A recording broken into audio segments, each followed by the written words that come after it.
Segunda División.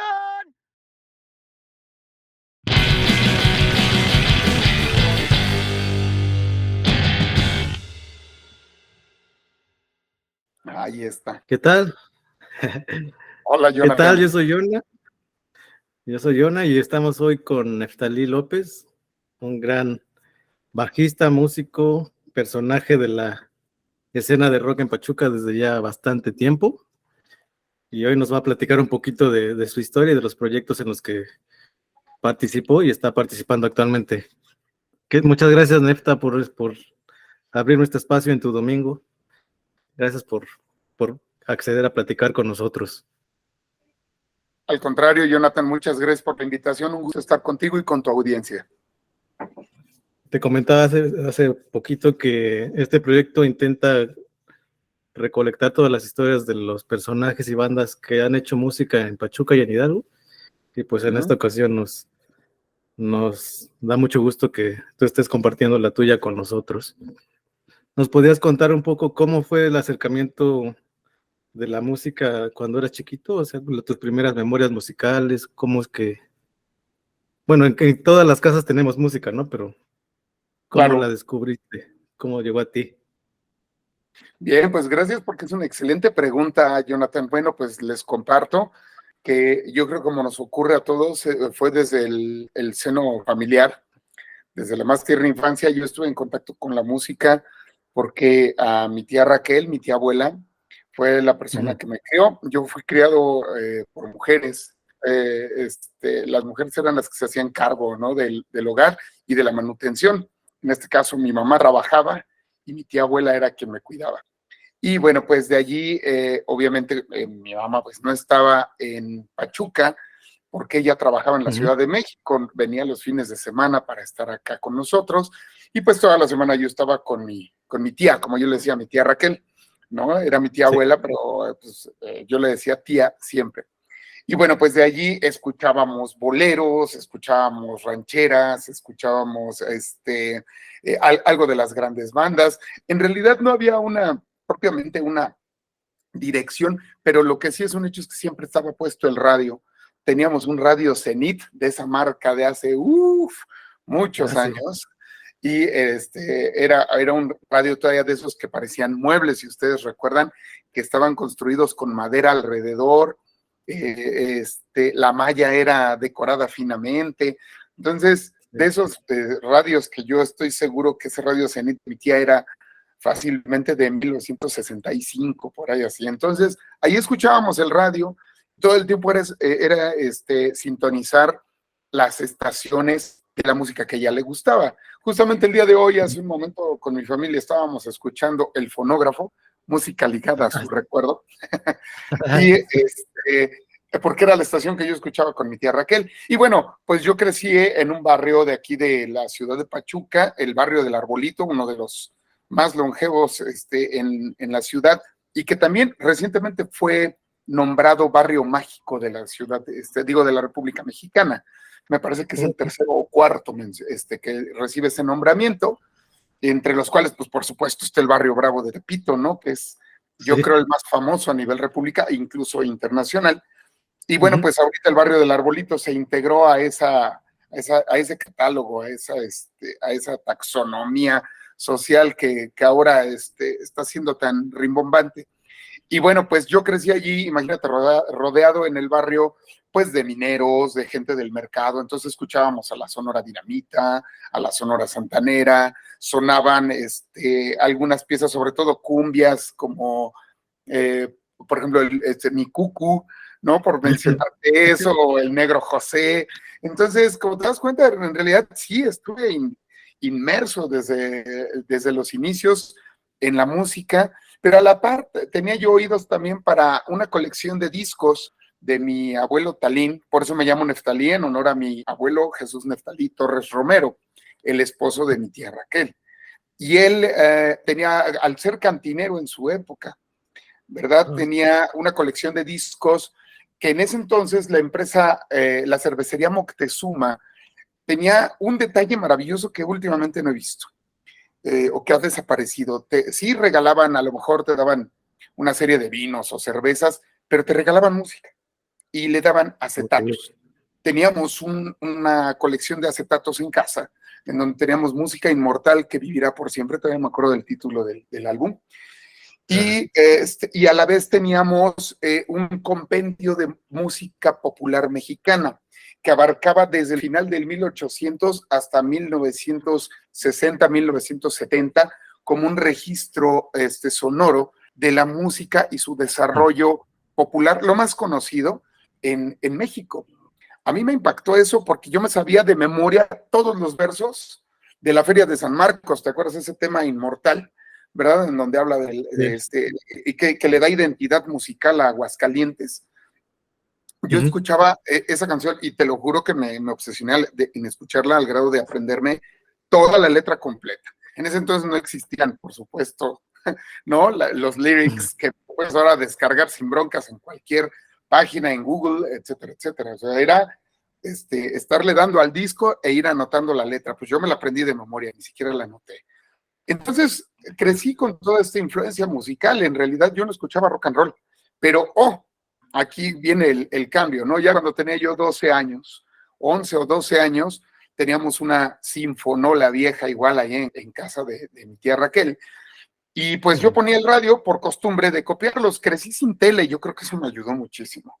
Había libros y había radio. Entonces pues yo aprovechaba y no tenía hermanos, ¿no? Mi hermana vivía en la Ciudad de México y pues estábamos separados. Por lo tanto, pues para jugar con una mujer de 60 años era un poco complicado, jugaba mucho conmigo, me dio todo su amor, pero definitivamente pues yo necesitaba amiguitos, ¿no?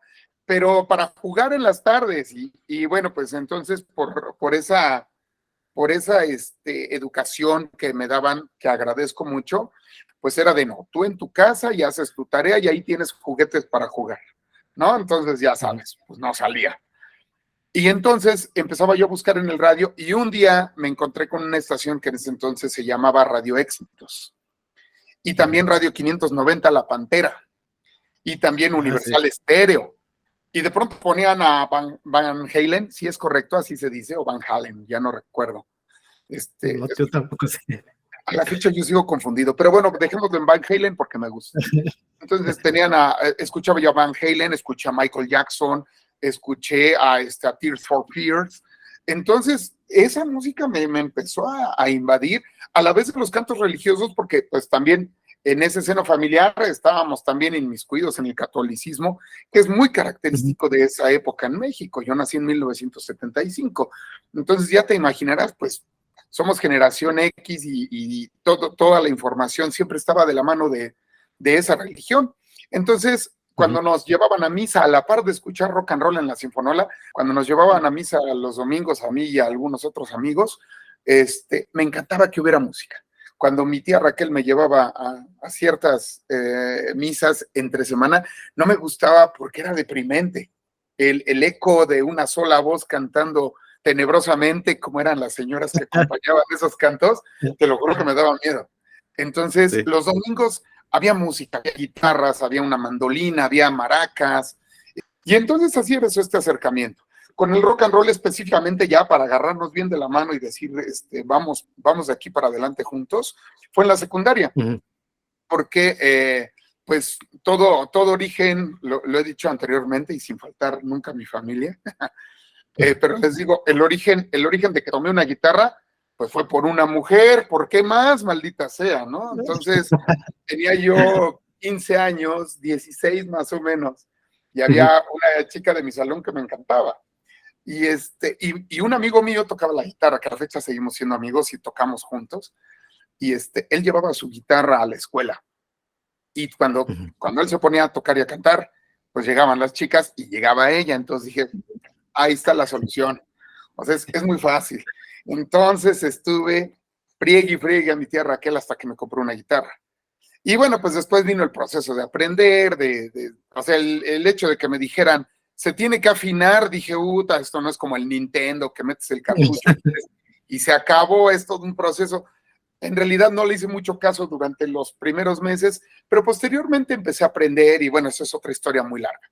Finalmente aprendí a tocar la guitarra y entré al grupo escolar, que bueno, interpretaban los temas de moda de ese entonces, cosas de de Timbiriche, cosas de Flans, de Pandora, imagínate. Estamos hablando de 1986 a 89, ¿no? Entonces, en ese periodo, terminamos la secundaria y los cuates nos reunimos y decimos, vamos a hacer un grupo de rock. Y sí, ¿no? Ya, va. Y de ahí empezó este periplo a través de los estilos musicales, Jonathan. Así es como comencé y como me acerqué al rock and roll y me quedé, y bueno, de ahí vendrá la historia de por qué tomé el bajo eléctrico, pero pues sí, empecé por estar, primero por una chica que me gustaba y por estar con mis amigos. Así de simple. Qué bien, qué bien. ¿En qué secundaria ibas? La Escuela Secundaria General número 2. Hoy, bueno, en ese entonces era federal. Escuela Secundaria Federal número 2, el estudio constante es nuestra fuerza. O sea, con esto te digo, ¿no? Ya lo traigo grabado. Entonces, ahí estuve en la ciudad de Pachuca. Bien, bien, bien. Oye, ahorita que nos estabas platicando de todos estos, bueno, qué interesante saber eso de tu abuelo. ¿Qué era cantinero? ¿De qué cantina era? El bar Talín, el Quinto Toro y el bar Grenfell, aquí en la ciudad de Pachuca, de 1954 a más o menos 1968, que fue cuando murió. Ah, que sí, no, Ravel, no conozco ninguna de esas cantinas. Podemos ir a otra cantina aquí cuando gustes, la revisamos y hacemos un tour. Sí. Un tour cantinero. Interesante eso que les daban música para, supongo que para la cantina, ¿no? Para amenizar ahí el ambiente y todo eso. Y Sí. dentro de esos discos, ¿recuerdas cuál fue el primer disco de rock que llegó a ti? O si llegó por ahí, por ese catálogo, o tú lo compraste, ¿cómo se dio ese descubrimiento? Tu primer álbum de rock. Pues fíjate que qué bueno que lo preguntas, porque es la primera vez que alguien me lo pregunta, Jonathan. Y es la primera, creo lo voy a decir yo, y lo va a escuchar incluso mi esposa que está aquí. Okay. ¿Qué crees? Que en realidad yo escuchaba, como te comento, en el radio. Entonces, yo a quien recuerdo con mucha claridad es, te repito, a Van Halen y a Michael Jackson, ¿no? O sea, el solo mítico de Beat It, lo traía yo de memoria, lo silbaba yo y cuando lo escuchaba corría a subirle al radio, ¿no? Entonces, en realidad puedo decir que los empecé a escuchar a ellos y también pues a Toto, ¿no? Llegué a escuchar a África, llegué a escuchar Hold the Line, entonces son piezas que traigo muy clavadas en la memoria. Pero el primer cassette, porque que no disco, sino cassette, fue El Niño Sin Amor del Tri, porque un cuate de mi escuela resulta ser que yo escuchaba todo eso en el radio, pero no escuchaba nada de rock en español. Sí, ya había escuchado a Enanitos Verdes, recuerdo ahorita con mucho cariño al maestro Marciano, ¿verdad? En paz descanse, y también escuché a los Hombres G, pero me gustaba mucho más, sí, Enanitos Verdes, que yo recuerde también, pero cuando escuché al Tri con este amigo en la secundaria, porque él me pedía que le hiciera sus tareas de inglés, porque pues iba del nabo, ¿no? Entonces, él me pagaba mi almuerzo en la escuela y yo le hacía sus tareas. Entonces, yo ya tenía asegurado el sustento durante esos días. Y él se la pasó, ya cuando sin querer empezamos a convivir, y él escuchaba mucho al Tri. Y me dijo, ¿nunca has escuchado rock urbano? Y ya sabrás, pues no, ¿qué es el rock urbano?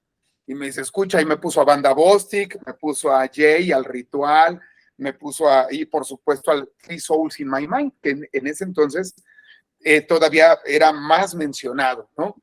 Entonces, el primer disco que yo, bueno, el cassette que compré, el primer cassette de rock que adquirí fue el Niño Sin Amor del Tri. Ahí está la historia. ¿Ese es el que tiene en la portada un niño como en condición de calle?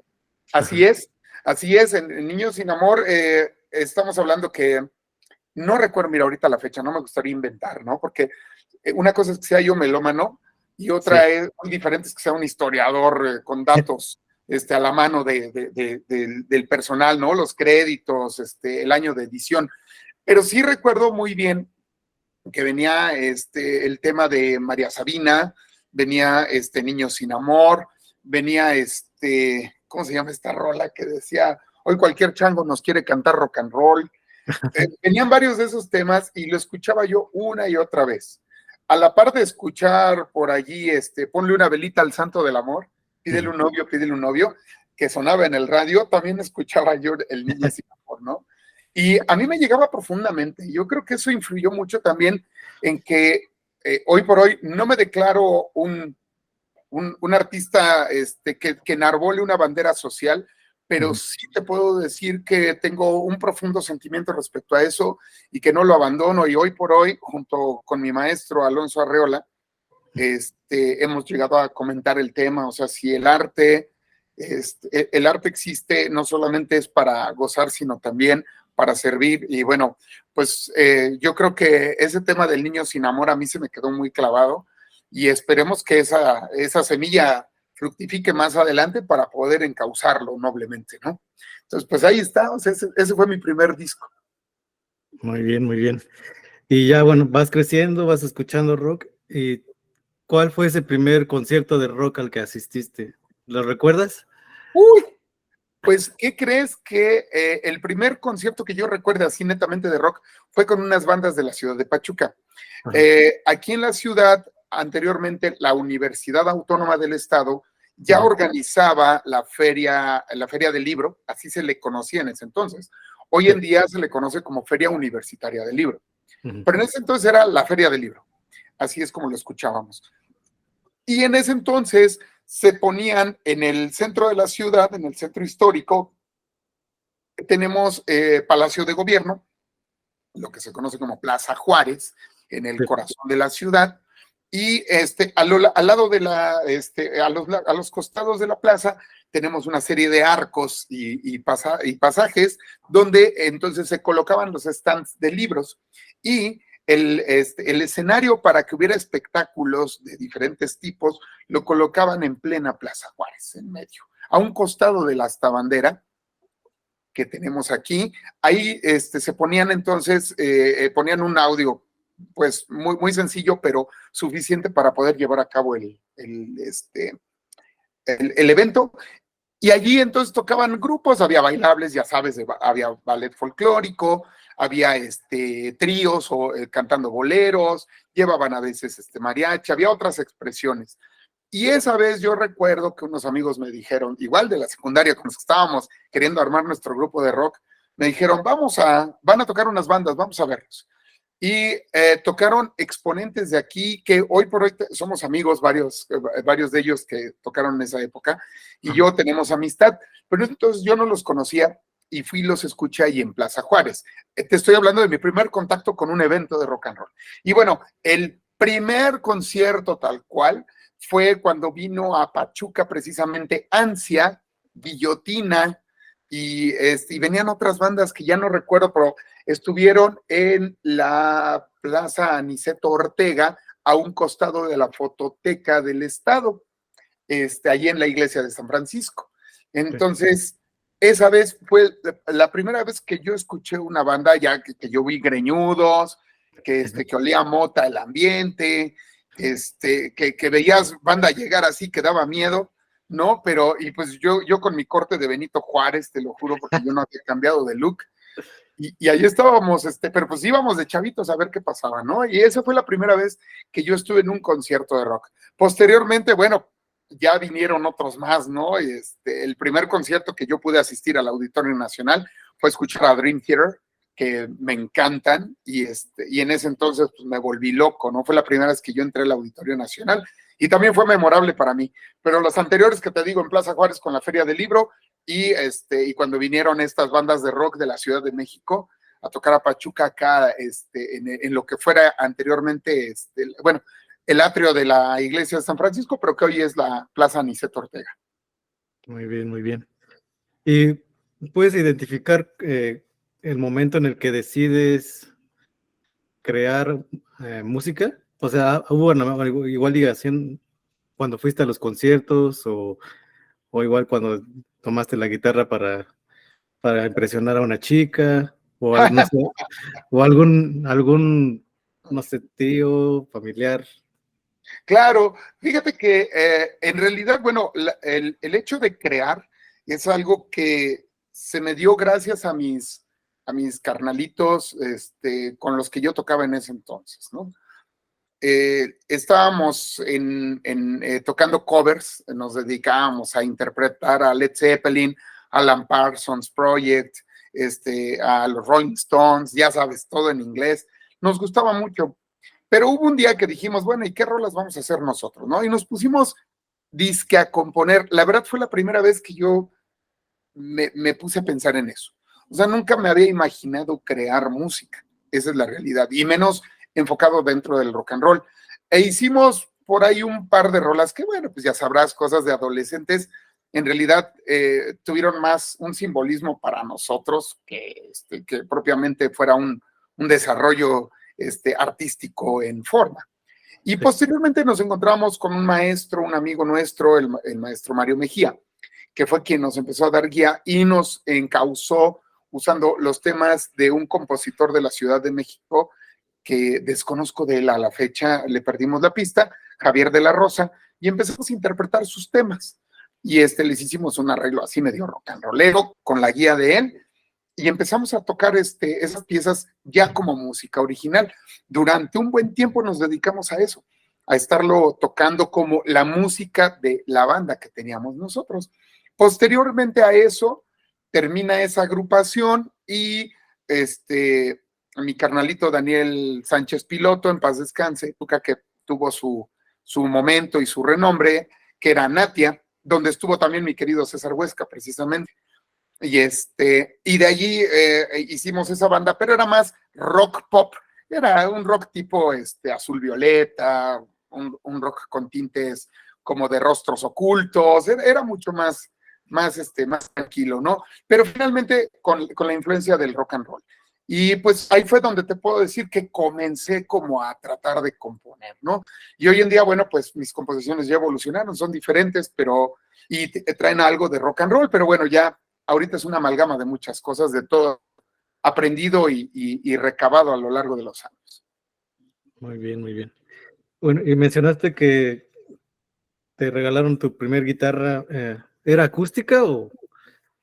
Acústica de palo, me la regalaron a los 16 años, mi tía Raquel me la compró, porque, pues, con perdón de la audiencia, pero estuve chingue, te lo juro, o sea, pobrecita de mi tía, de verdad, o sea, yo era de, ¿qué quieres? Una guitarra.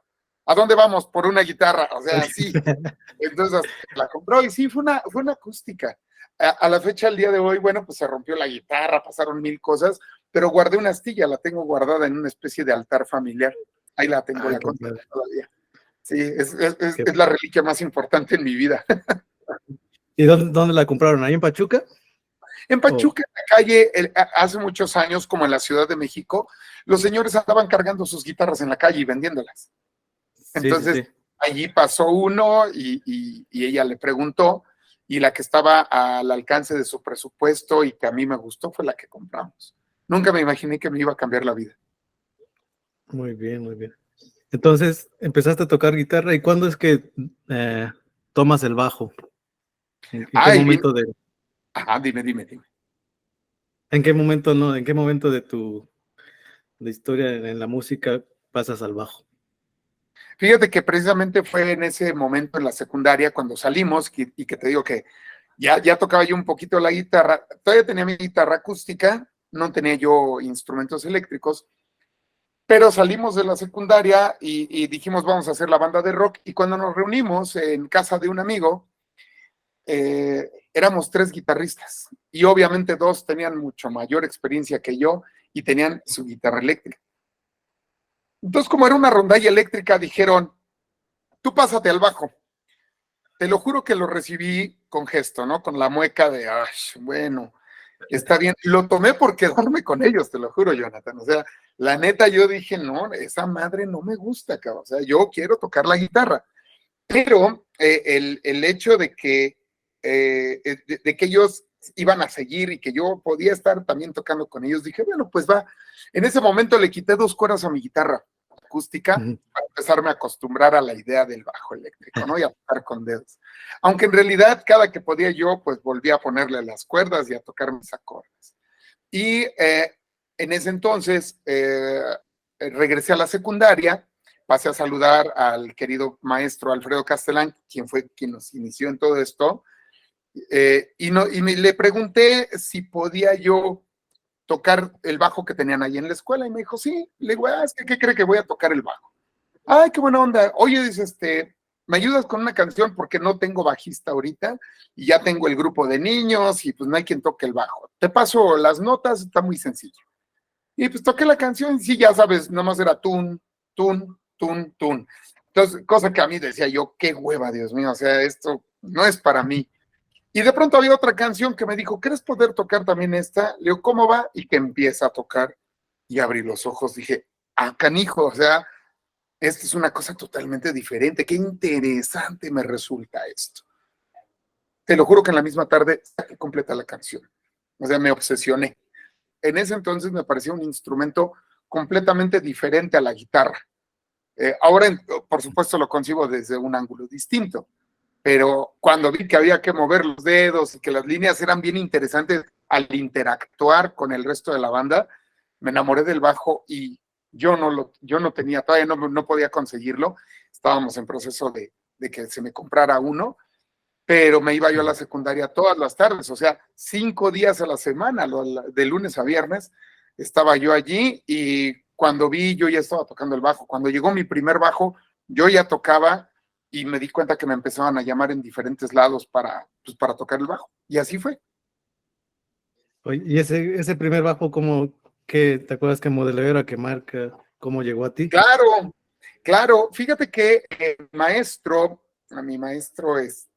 Mario Mejía, él tenía una colección de bajos impresionantes. Tenía un EB3 de Gibson, el de cuernitos, así como la Gibson de Tony Iommi, pero el bajo, ¿no? Tenía un EB3 de Gibson que puedo decir que fue mi primer bajo porque me lo había vendido y me dijo, llévatelo y luego me pagas.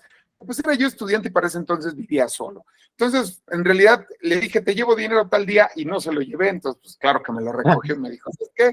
Creo que el business no va a funcionar, mejor regrésamelo. Entonces lo tuve como un mes, ¿no? A mí me encantaba porque se parecía mucho al de Jack Bruce, ¿no? Entonces, de La Crema, y sonaba parte a blues, y yo estaba alucinadísimo con tocar blues.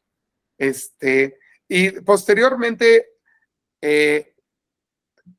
estuve juntando, porque tocaba yo con bajos prestados, me ayudaba el profe Castellán con el bajo de la secundaria, otro de la universidad, un bajo blanco de una serie Montoya, una serie japonesa, muy, muy económico, pero también me permitían estudiar con él. Pero el primer bajo oficial que tuve, así de que junté mi lana, me metí en broncas y lo compré, me ayudó mi mamá, pero hicimos todo lo posible, fue un Precision Special de 1980, el primer bajo activo que desarrolló Fender en realidad. Cuando Leo Fender desarrolló la idea junto con George Fullerton, si no me equivoco, no, mentira, fue con Music Man. Cuando estaba con Music Man, Leo Fender arman los sistemas activos con el Saber, el bajo Saber, que también llegué a tener uno, y son una chulada de instrumentos. Ese bajo específicamente se volvió así como que, junto con otros modelos de otras marcas, empezaron a pulular por los sistemas activos, que tuvieran mayor ganancia, que hubiera una definición sonora en las frecuencias mucho más amplia y definida, y clara. Entonces, Fender no se queda atrás y saca el Precision Special. Tengo entendido que es el primer modelo activo que sacaron. Pues ese le llegó a mi maestro Mario Mejía, y junté la lana, te lo juro que también es una historia sui generis, pero que pude comprarlo, y ese fue mi primer bajo Precision, por la influencia de John Deacon, la influencia de Roger Waters, que tocaban Precision. Muy bien, muy bien. Y ahorita vamos a pasar un poquito a las bandas, ahora sí ya las bandas como tal en las que has participado. ¿Cuál fue tu primer banda y cómo, bueno, más bien, quién tocaba en ella y si llegaron a presentarse ante el público o nada más fue de ensayos? No, bueno, la primera banda que te comentaba de la secundaria, le llamábamos Esa Raza. El nombre lo puso un amigo, sí, un amigo mío, Manuel Alejandro Aciaín, a la fecha seguimos en contacto, nos queremos como hermanos, como primos, y él le puso el nombre a la banda y se llamaba Esa Raza, ¿no?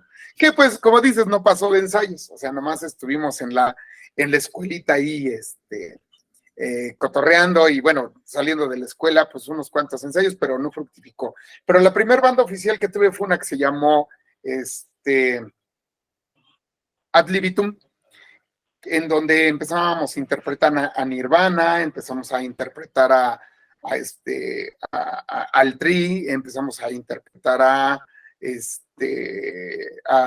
las Águilas con Hotel California, que por supuesto no nos salía, pero nosotros bien emocionados de que la íbamos a tocar. Y de Ad Libitum derivó en otra banda que se llamó Zuleima. En ella estuvieron Carlos Daniel Sánchez Piloto, en paz descanse, que él era guitarra y voz, otro compañero que era Carlos Eric García Mandracas en la guitarra, Miguel Antonio González Roldán en la batería y un servidor en el bajo. Y así fue como empezamos. Y esa fue mi primer banda así de rock. Ay, con esa duré años. Yo pensé que me iba a casar y ser muy feliz con esa banda, pero no, bueno, felizmente no fue así.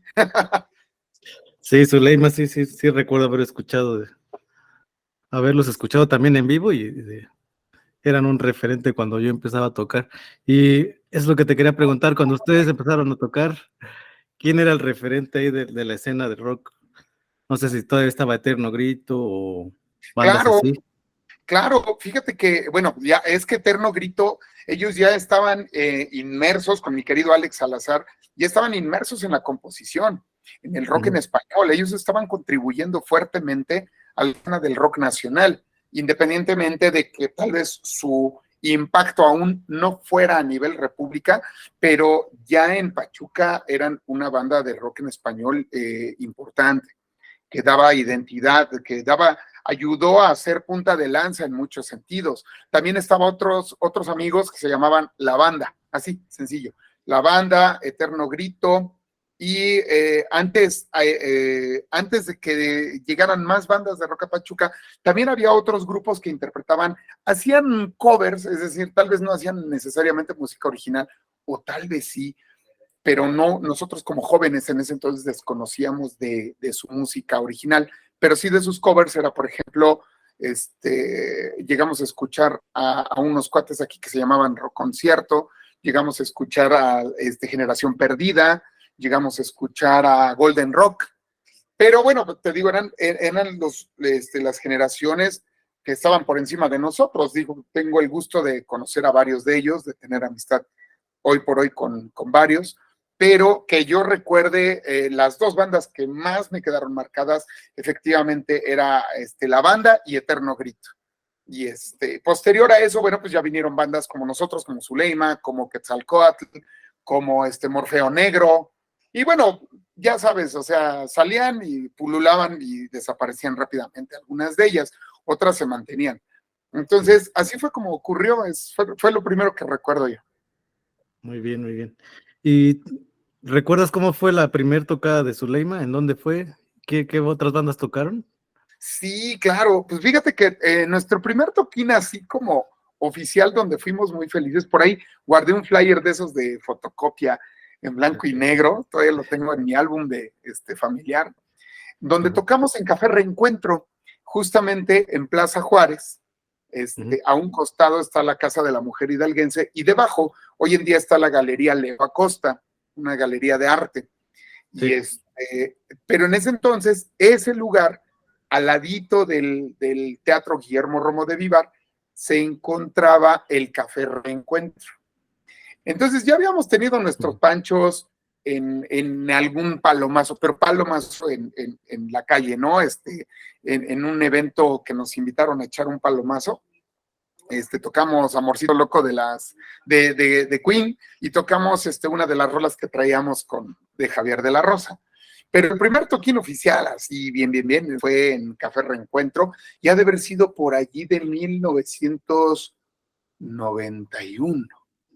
Sí, si no me equivoco, por ahí fue, 1991, 1990, la verdad es que me falla la memoria, pero sí estaba Café Reencuentro, que lo tenían en ese entonces dos señoras alemanas, Jutta y Erika, a quienes les perdí la pista, eran maravillosas, que les tomé mucho aprecio, sobre todo a Erika, y ellas eran las que tenían el café, y nos dieron la oportunidad de ir a tocar, y para nosotros fue una noche mágica. Ahí fue el primer toquín de rock. Muy bien, muy bien. Y cuando empezaron a tocar, ahorita que mencionas al Café Reencuentro, ¿cómo era la escena de rock ahí en Pachuca? O sea, ¿había lugares como Café Reencuentro, había otros más? ¿O eran tocadas caseras o clandestinas, Pues medias fíjate que era, violentas? bueno, no, esas fueron después, ¿no? Se pusieron chidas. Pero, no, fíjate que, pues por el estilo de música que interpretábamos, que eran covers, te digo, como te comentaba, mayoritariamente eran los temas que nos gustaban. Pues tocábamos en las escuelas, principalmente. O sea, sí había foros, porque sí existían. Es una mentira eso de que no existen foros. Más bien es nuestra necesidad de reclamar que queremos que nos pongan todo en la mesa, ¿no? Y que ocurra. Pero bueno, ese ha sido siempre el grito de guerra también. El rock es rebeldía, el rock es ese palpitar salvaje dentro dentro de una sociedad que, pues, de la que nosotros mismos nos ponemos la bandera de que nadie nos comprende o nos comprendía, ¿no? Por supuesto, con la edad llega la madurez y uno ahora entiende las cosas desde otro ángulo. No dejamos de ser intolerantes a ciertas cosas, no dejamos de cuestionar, y es una manera de ser rockero, es una manera de seguir siendo rebelde. Es la misma rebeldía, pero ahora transformada, ¿no? Es ser ese Po contra Lord Shen, ¿no? De Kung Fu Panda, de que primero empezaba jugando con figuritas de acción y después termina siendo el guerrero dragón. Así pasa con estas ideas que vamos desarrollando dentro de la música y específicamente en el rock and roll. Yo he estudiado muchos estilos musicales, he podido ahondar dentro de ellos, interpretar con diferentes agrupaciones, pero no puedo negar que uno de mis pilares netamente es el rock and roll, o sea, nunca lo dejaré.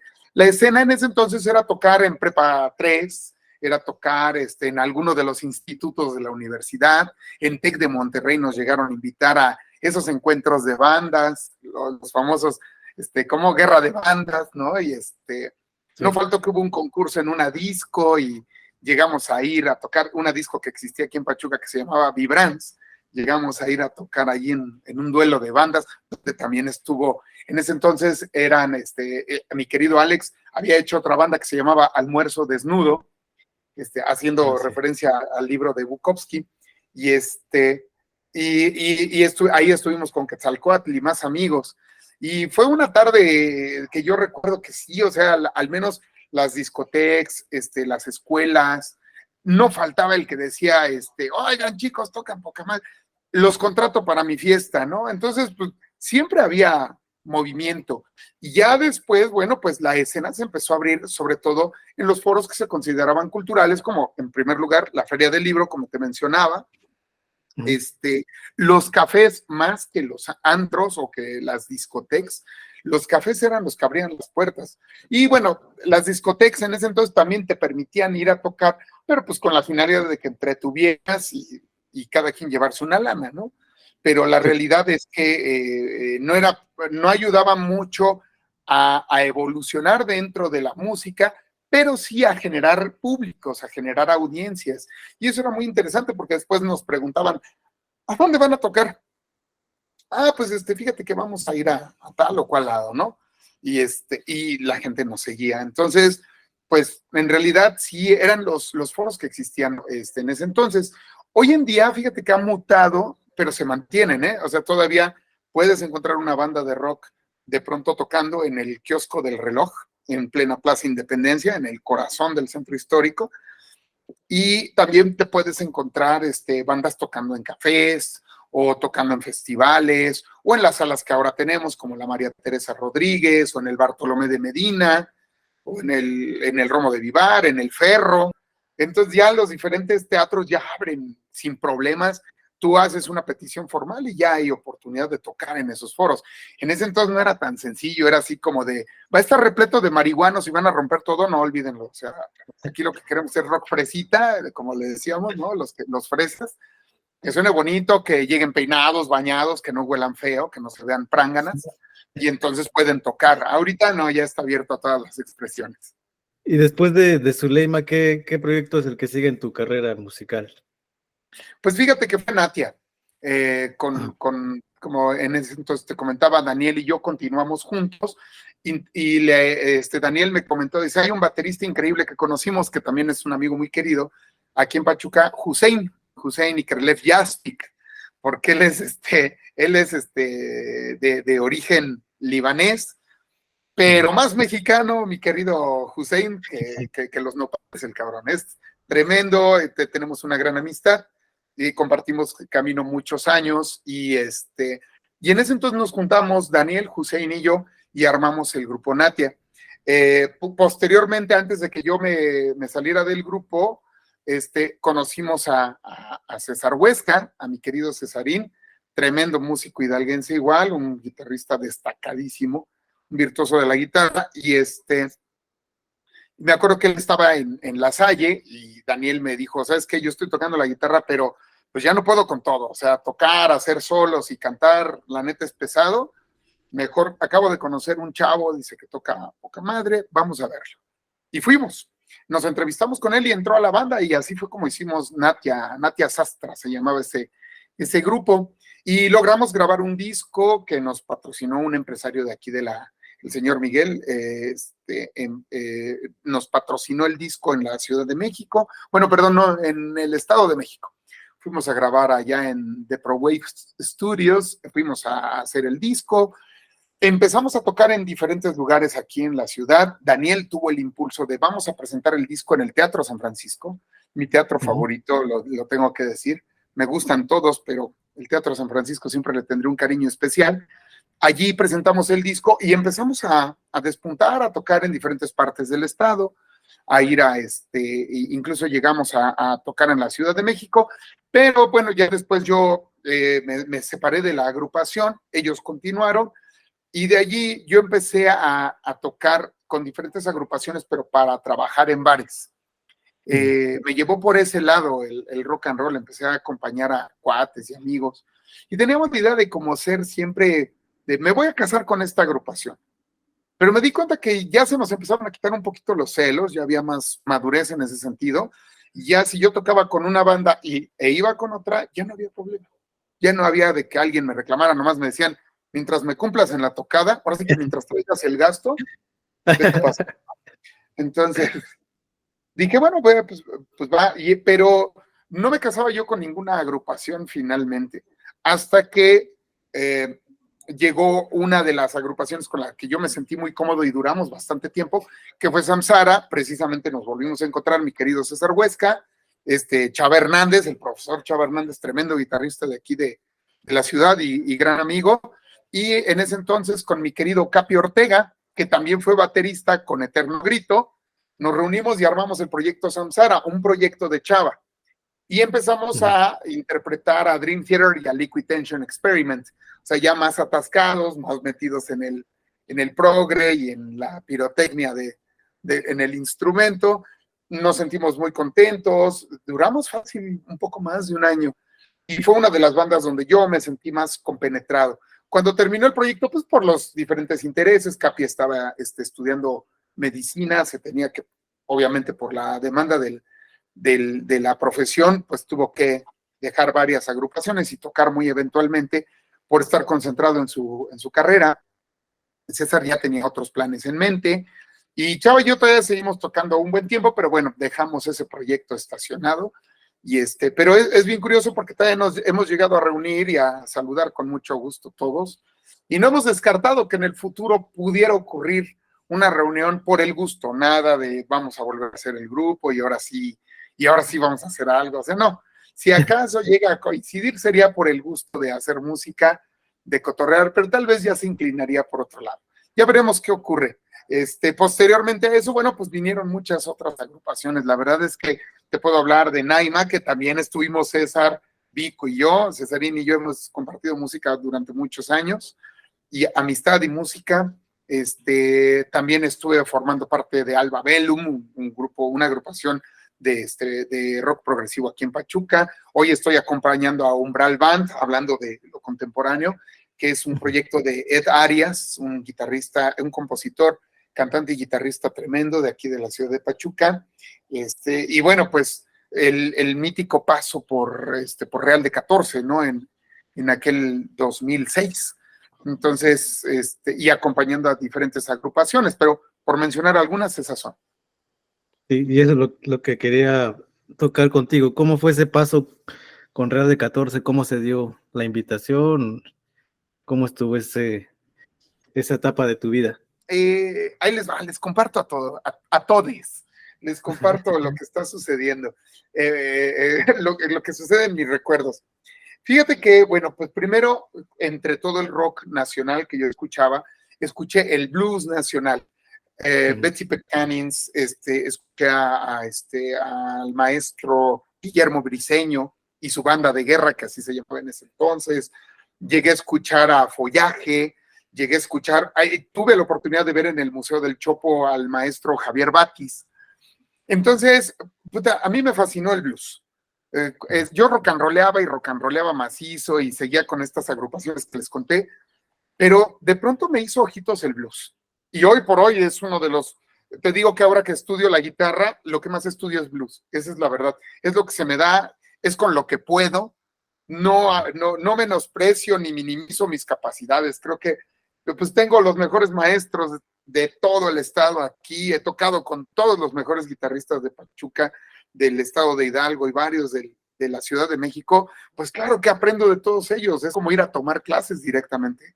Entonces he aprendido bien varias cosas en la guitarra, pero la neta es que me captura el blues. En la guitarra es así el blues, ¿no? Y ahí, bueno, escuchaba yo en ese entonces a B.B. King, a Howlin' Wolf, a John Lee Hooker, los más clásicos, pero de pronto me empecé a echar un clavado en la historia y encontré grabaciones, por supuesto, no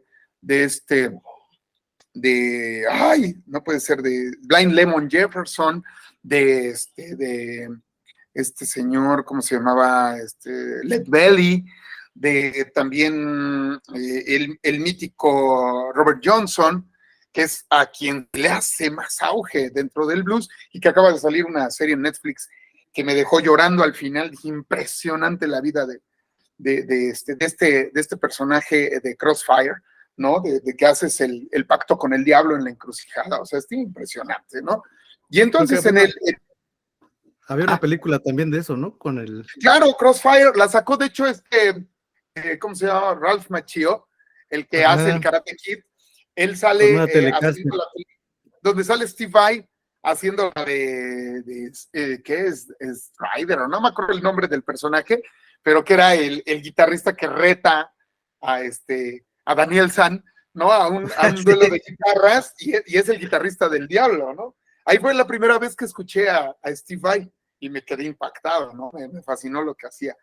Y bueno, resulta ser que empecé a escuchar mucho blues y dentro de la escena nacional, una ocasión aquí en Pachuca teníamos un auditorio que se llamaba Cinema Auditorio o el Auditorio del Estado, y estaba en la Avenida Juárez, una de las principales arterias del centro histórico.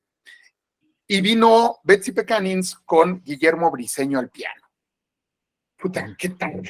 Yo salí, te lo juro, brincando de un lado a otro. Dije, no, el blues es lo que hoy por hoy me captura. Y empecé a conseguir discografía, lo más que pude, discografía de Johnny Winter, de Eric Clapton, de que yo recuerdo así bien clavado, Rory Gallagher, Roy Buchanan. O sea, puta, mil y un discos conseguía. Yo veía blues que yo veía, Otis Redding, Otis Rush, y bueno, nombres no paramos. Al grado de que mi mamá me regaló un libro que se llamaba Nothing But the Blues, que hablaba de toda la historia de blues, y posteriormente conseguí la discografía de una colección que hizo Martin Scorsese que se llama The Blues. Impresionante colección donde trataba yo de nutrirme. Total que llegué a escuchar tanto blues que por supuesto tenía que llegar Real de 14. Cuando yo escuché Azul interpretada por otros amigos, pues a mí me encantó. Y empecé a tener 2 o 3 de las rolas, pues las que en ese entonces yo podía escuchar, que era Flores en la Ventana, que era Un Mediodía Triste. Cuando escuché Un Mediodía Triste, me quedé impactado. Ya ves que entra la canción, pero antes de la canción, José hace la lectura de sus versos y dice: un mediodía triste viendo el lomo gris del metro, aplanando la banqueta mientras derrite el asfalto, un sol blanco y voraz. Y empieza la rola, te lo juro que se me erizó la piel. Y dije, no mames, o sea, esto es otra cosa. Esto es otro mundo, es blues con poesía y en español. O sea, nunca había escuchado yo algo igual. Y no lo he escuchado en otros países, te soy honesto. O sea, hoy por hoy me atrevo a decir que todavía no le damos el lugar en el reconocimiento a gran escala que tiene la gran creación de Real de 14, las composiciones de José Cruz. Pero sí te puedo decir que late profundamente y se va a quedar para siempre, para la posteridad, en el corazón de los amantes del arte, de la música popular mexicana, de la música contemporánea en México. Y entonces, bueno, pues ya con estos antecedentes y este amor por esa música, que no la conocía yo toda, te soy honesto, no tenía yo discos, tenía rolas. Ya ves que pasaban en el radio una y metías tu cassette y a grabar rápido, Sí. ¿no? A cacharla. Entonces, Sí. pues tenía yo 3 o 4 canciones, 5 por mucho de Real de 14, pero las reproducía yo y me encantaban. Te digo, Un Mediodía Triste, Flores en la Ventana, Al Rojo de la Tarde, y por supuesto Azul. Pasaron los años y yo en ese entonces estaba trabajando en una agencia aquí, ya sabes, tocando los fines de semana y trabajando en una agencia de telefonía, pues para sobrevivir, porque ya me había yo casado y no sabía yo lo que implicaba eso, y había que resolver, ¿no? Entonces, estaba yo en la empresa esta y me dicen unos amigos, oye, ¿qué crees? Va a venir Real de 14 a dar un concierto al Museo del Ferrocarril. Ah, no, pues vamos, sí. Yo los fui a ver a Real del Monte, los fui a ver al Teatro San Francisco las veces que venían. Y o sea, no me perdí sus conciertos. Cada que venían a Pachuca yo iba. Y pero esa vez me dijeron, va a ser en el Ferro. Total que dije, bueno, pues vamos, sí, yo encantado. Ya había ido yo, iba a comprar mi boleto. Y en ese entonces andaba yo con un proyecto de bajistas, en donde yo quería tocar lo que te digo, esas composiciones en el bajo. Quería yo reunir varios bajistas y hacer rolas con puro bajo eléctrico, copiando ondas gringas.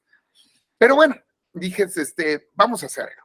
Y cuando vinieron a Pachuca, Real de 14 presenta José su libro que se llama De los textos del alcohol, que no lo tengo, por cierto. Le voy a mandar un mensaje y le voy a decir que le compro uno, porque no lo quiero piratear, ¿verdad? Y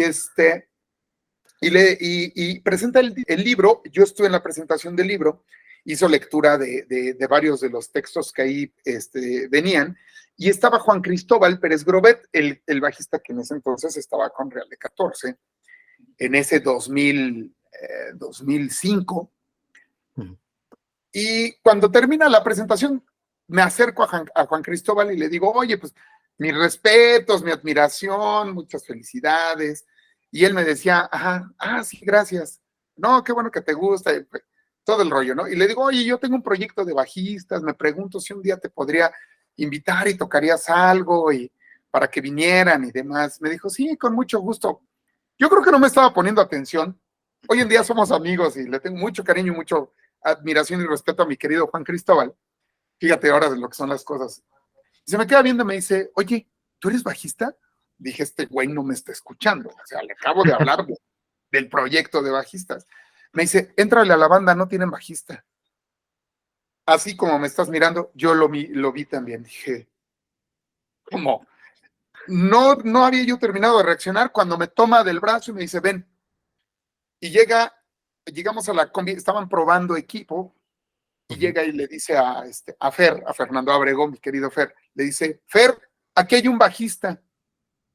Y de pronto pues se bajan del escenario Julio Sea, en paz descanse, mi chaparrito, el guitarrista, Julio, a quien se le extraña, pero se le recuerda con mucho amor, mucho cariño. Voy a poner su foto, si es cierto, también no la tengo aquí, al chaparrito. A Julio, se baja Fer y sale de la camioneta José. O sea, de pronto tengo a mis héroes enfrente de mí. y dice, él es bajista. Y yo así de, sí, yo soy. ¿No? Sí, yo, perdón.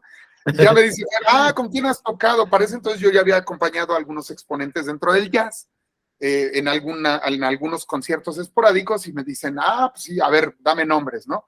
Ya les dije, no, pues fulanito, sutanita, etcétera, etcétera. Órale, va. Dice, oye, pues déjame tu teléfono, me dijo Fer, déjame tu número telefónico, y yo te contacto. Pues va. Les dejé mi número, me preguntaron, me dijeron, oye, ¿vienes al rato al concierto? Le dije, sí, así como de, sí, claro, voy a venir, ¿no? Muy emocionado. La verdad es que no me caía el 20, todavía no podía creer que estaba hablando con ellos de eso, o sea, de ese tema. Es diferente a acercarte en plan de fan, ¿no? Y de que te den un autógrafo, los felicitan. Y otra muy diferente es estar platicando que te van a llamar. Bueno, pasó. Esa noche, esa tarde tuve un inconveniente total que llegué tardísimo al concierto y estaba cerrada ya la reja. Y habíamos nomás 4 afuera, uno bien ebrio y los otros 3 nomás así sentados en una banca. Nos hicimos compañía los 4 y nos sentamos a escuchar las rolas de Real desde afuera. Y oíamos a toda la banda acá bien enardecida.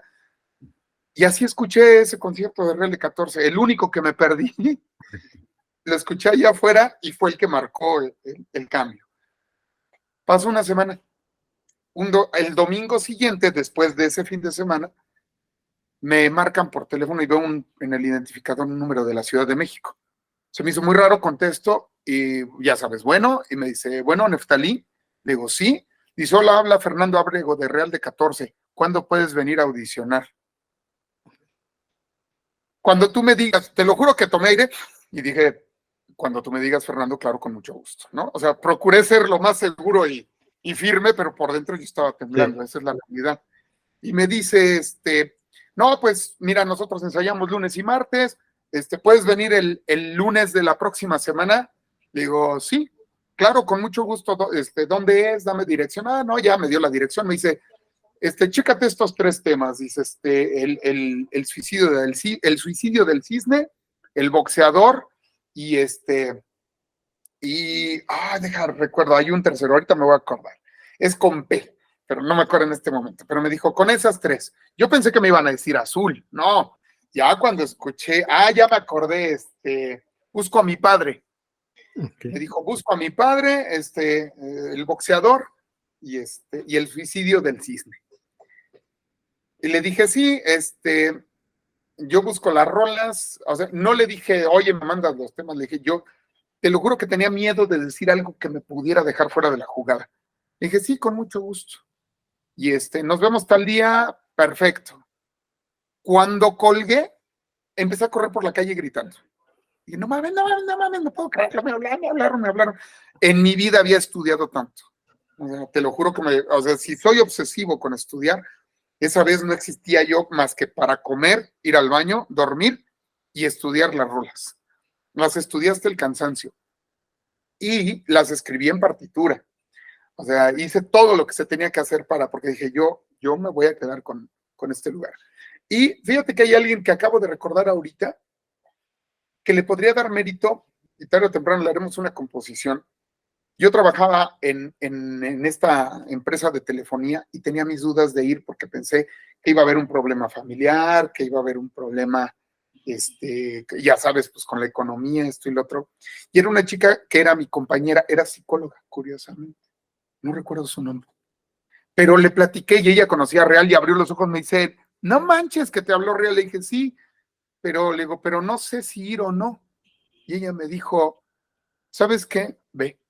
Reta todo, olvídate de este trabajo y olvídate incluso de lo que te pueda decir tu esposa. Dice, te vas a arrepentir si no lo haces. Sí. Ella me dio el empujoncito final y fui. Esto nunca lo había contado hasta hoy. Entonces tienes la primicia. Tienenla.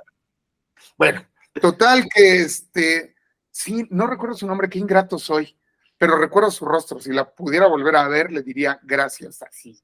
Gracias totales, ¿no? Como, sí, como Cerati. Entonces, la verdad es que me impulsó, porque sí, en ese momento así como que hicieron gestos en casa, como de, ay, otra vez te vas a largar, ¿no? Y si de por sí te largas, si te ven viejas, ahora peor, ¿no? Entonces, ya sabes. el estigma que se carga en este empleo. Siempre, siempre, no importa lo que hagamos o dejemos de hacer. Entonces, bueno, pues ya me animé.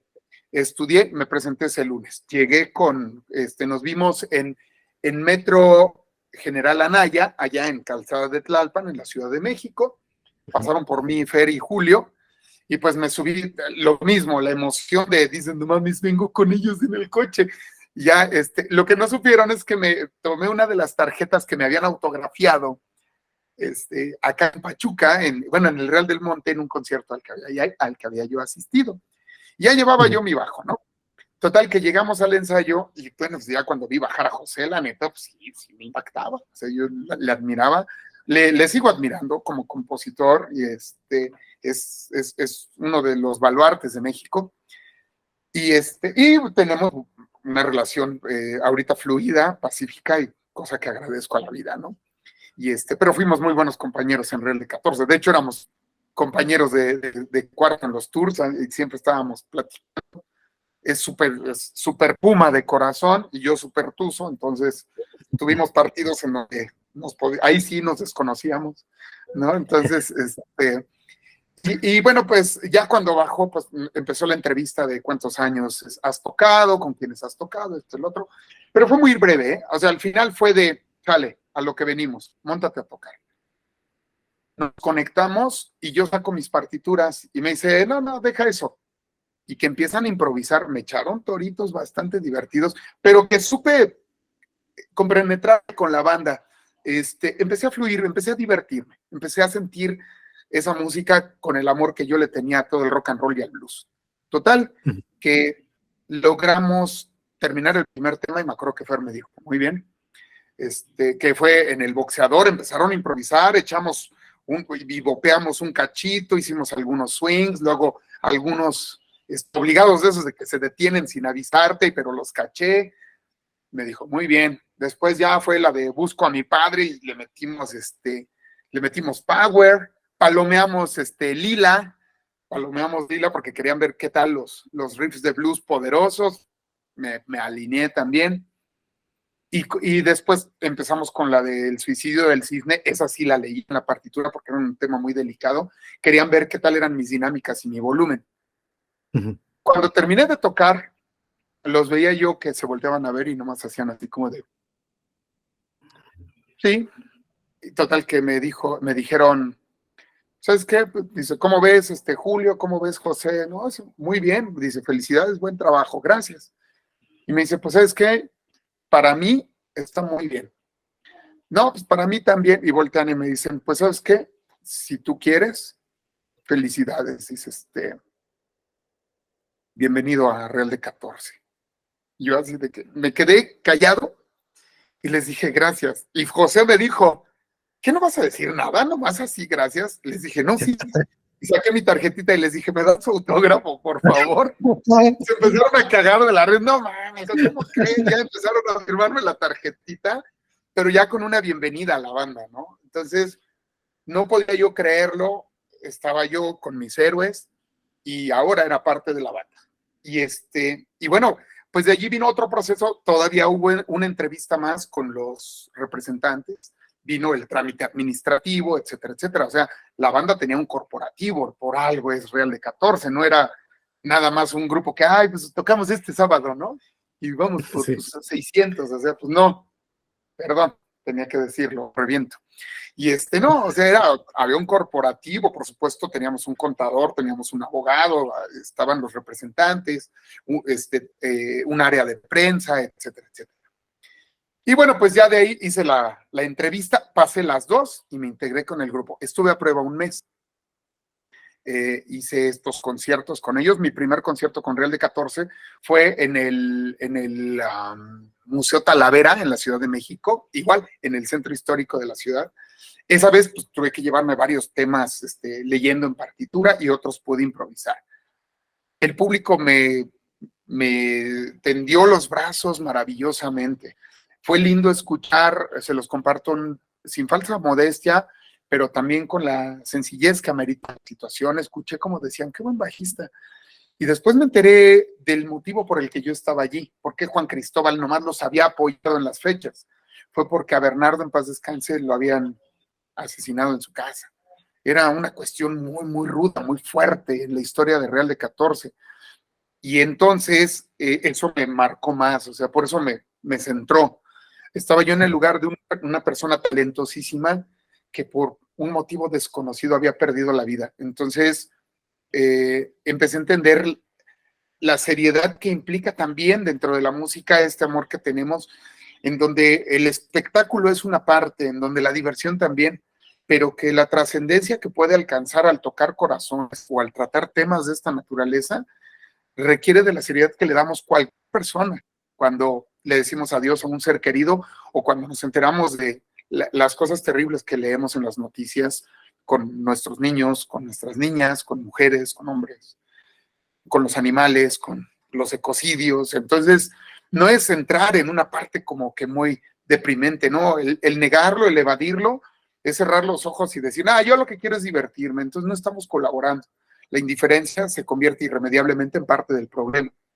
Entonces, allí empecé a centrarme dentro del contexto social, de cómo la música influye en poder conducir conciencias, en unificar sentimientos sociales, étnicos.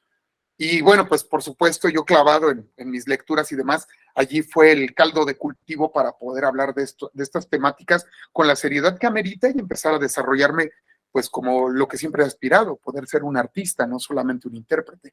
Y así fue la llegada a Real de 14. Muy bien, muy bien. ¿Y cuánto duró esa etapa? Año y medio, antes de que hubiera tensiones entre los representantes y principalmente José, se vino la secesión del grupo. De hecho, a mí me tomó por sorpresa porque había muchos temas de los que yo no estaba enterado. Y bueno, pues cuando empezó a suceder, yo volteaba así como de qué está pasando, ¿no? Y bueno, después ya entendí algunas de las situaciones. Yo pude hacer las paces felizmente con José. Hoy en día tenemos una relación cordial. Yo sigo en todo momento respetando la persona que es, el creador que siempre ha sido, que es hoy por hoy.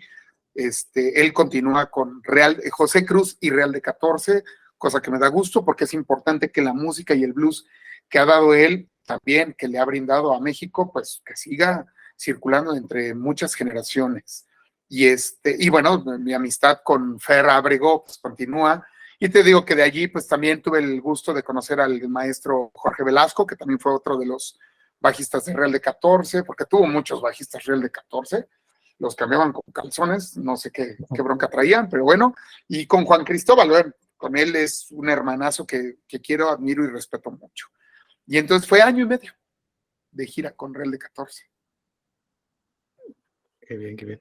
Pues muchas gracias por compartir esta historia tan bonita, porque realmente, bueno, sinceramente me da mucha alegría por ti, porque llegaste a tocar con tu banda, una de tus bandas favoritas, ¿no? Y eso muy poca gente lo logra. Sí, la verdad es que me considero bendecido y afortunado.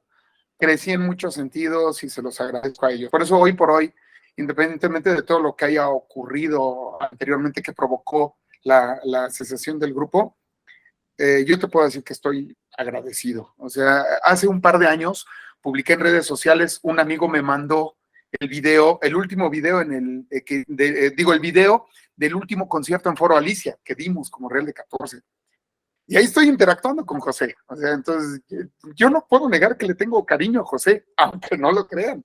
Le tengo cariño a José Cruz, a Fernando Ábrego y a la memoria de mi querido Julio. O sea, fue maravilloso poder caminar al lado de estos gigantes y sobrevivir en el intento, ¿no?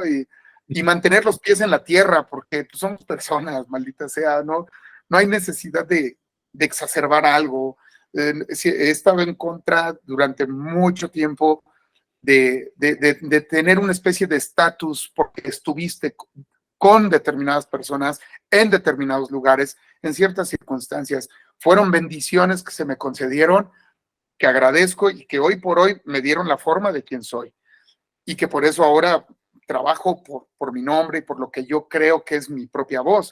pero si no hubiera sido esa oportunidad, no hubiera ocurrido, probablemente nunca hubiera explotado insisto, esa voz que escuchamos dentro de la cabeza, ¿no? Yo estoy muy agradecido con la vida y con ellos. Muy bien. Y ya para concluir, Neftalí, siempre les preguntamos a los invitados a estas pláticas que nos recomienden bandas o artistas, ya sea contemporáneos o con los cuales ustedes compartieron escenario, que nos recomienden personas para que las podamos contactar y puedan participar en este proyecto. ¿Tú a qué artista o banda nos podrías recomendar contactar? Wow, bueno, pues mira, bueno, de entrada, sí, en este mundo he tenido la oportunidad de conocer a muchas personas del medio, como de entrada mi maestro Alonso Arreola, a quien tengo hasta acá arriba, el cabrón, lo adoro, a mi querido Carlos Orozco, y pues, ellos han estado inmersos en la creación artística y por supuesto también en la bandera de rock. Pero pues siendo más específicos, yo lo que les pediría a las audiencias es pongamos atención a lo que tienen que decir los creadores jóvenes.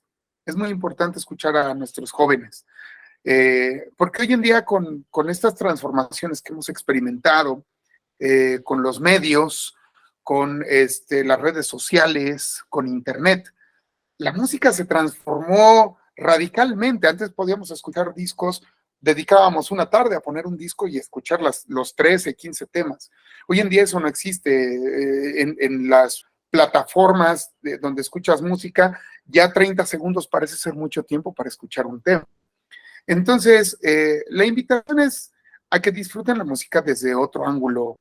Si la música fueran libros, vamos a hacer esa analogía brevemente, escuchar 30 segundos de un tema o escuchar un minuto o solo un tema y brincar a otro es como leer capítulos sueltos o solamente unos fragmentos de libros. Cuando lees el libro completo te das tiempo, no es necesario que te lo devores en la misma tarde, pero el viaje vale la pena.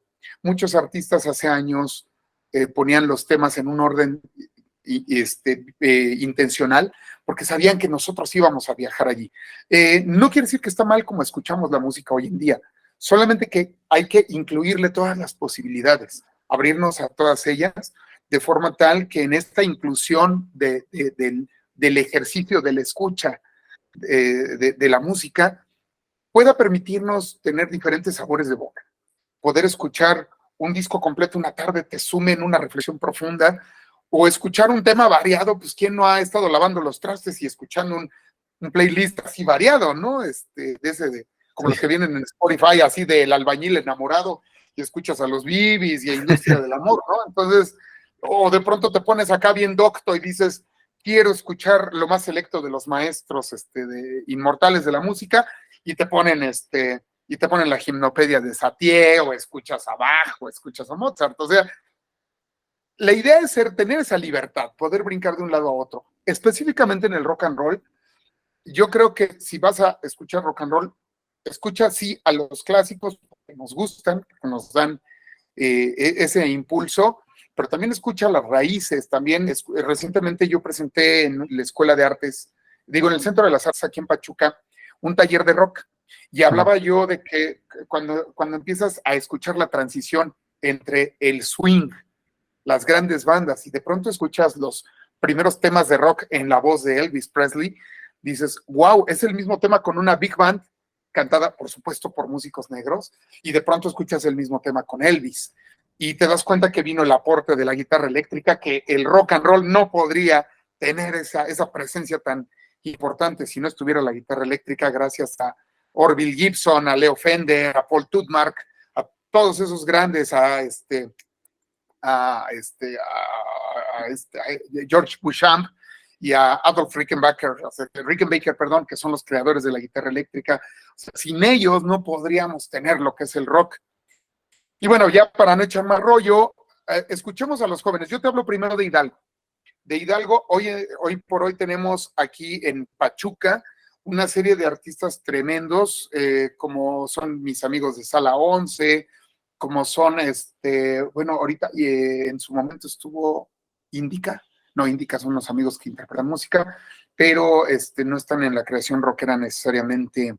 Deja ver, ya se me olvidó. Pero bueno, Mango Records y a la vez también JL Piña Producciones son de las casas de representación aquí en Pachuca que están trayendo a muchas bandas a diferentes foros, como Jardín Caníbal, como Calavera Canario, etcétera, etcétera, donde de pronto acaba, pues ahorita estuvo Eterno Grito hace poco con los Amantes de Lola. Entonces, ya está pululando el rock and roll. En realidad, sí, la escena rockera, a pesar de que sigue siendo underground, porque nuestros jóvenes bombardeados por los celulares y las tablets no conocen de eso, pero sí hay ya hay una audiencia hidalguense bien leal al rock and roll. Y bueno, yo te podría decir que pues, yo mando a mi carnalito César Huesca con su disco, que es César Huesca, también a mi carnal Chava Hernández, que tiene el disco Chava Hernández, el primero, y el segundo que es Eterno Deseo, que trae unos temas increíbles, maravillosos. Mi tema favorito es Tel Aviv. Con César Huesca yo grabé un par de temas en su disco. No, un tema grabé, que se llama Tus Ojos, pero no es la de Tus Ojos, no, es otro tema, pero sí se llama Tus Ojos. Y Chava Hernández también tiene un disco interesantísimo. Pedro Canales es otro amigo de aquí de Pachuca que toca increíble la guitarra y está haciendo temas bien interesantes, cruzando el folclore mexicano y el flamenco junto con el rock and roll. Te puedo decir del maestro Chucho Cuevas, que es una eminencia en la música y aun cuando él no se ha metido de lleno en el rock, pero mucho de lo que hace dentro del jazz y el world music ha aportado a muchos de nosotros dentro del rock and roll. Y yo hoy por hoy, bueno, pues sí te digo que no hoy, no mañana, pero si todavía sigo vivo, en la guitarra muy probablemente presente yo algo porque quiero hacer mi presencia en la guitarra, porque empecé como guitarrista, soy guitarrista frustrado, ya no tan frustrado, porque me estoy curando de eso a la par de ir estudiando, pero te puedo mencionar esos proyectos. Y de la escena en México, bueno, pues es que estamos así, dense un clavado ahorita lo que salió en el Vive Latino, lo que salió en el Tecate Pal Norte. Por supuesto hay muchas variantes por allí, ¿no? Porque ya en Vive Latino se puede presentar Los Ángeles Azules, lo cual no me molesta porque es una identidad nacional, pero ya no es rock and roll. Pero específicamente allí es una cartelera, es un menú de bandas de rock emergentes. Yo te puedo decir que a quienes sigo es, por ejemplo, a Héctor Elión, porque me gusta mucho la onda progresiva. Escucho a Héctor Elión, sigo a Paratzit, que es con mi querido Kello González, el maestro Kello González, un bajista impresionante, y a José Macario en la guitarra, que es un guitarrista impactante igual, impresionantes todos ellos, y también puedo disfrutar muchísimo de seguir escuchando lo que proponen hoy en día las bandas como Ágora, como ¿cómo se llaman estos chicos del norte? Hay una banda, en Monterrey han salido unas bandas increíbles. Tengo el gusto de seguir el trabajo que hace mi querido Chema Arreola, quien ha sido baterista con San Pascualito Rey, hermano de Alonso. Sigo también al querido maestro Homero Ontiveros con Inspector, o sea, entonces esas son las sugerencias que yo hago, ¿no? O sea, todo el tiempo está saliendo algo nuevo en el rock and roll no ha muerto.